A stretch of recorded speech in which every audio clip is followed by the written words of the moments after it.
بسم الله الرحمن الرحيم. أعزائي المشاهدين، السلام عليكم ورحمة الله وبركاته.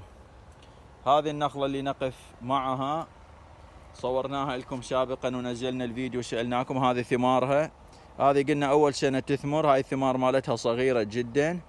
هذه هي الشويثي الأحمر، الشويثي الأحمر الشبيه بالبلقة. طبعا إخوان، الفرق لا حد يقول ماكو فرق بين الشويثي الأحمر والبلقة. الشويثي الأحمر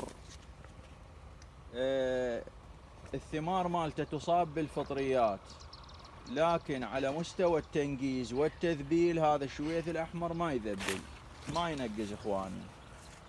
بعدين التمرة مالته تكون أكثر جافة من البلقة.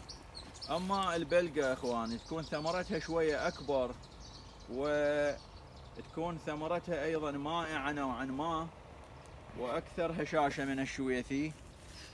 ولكن البلقة تعاني من مشكلة التنقيز والتذبيل، لا سيما في الأجواء الحارة في البصرة.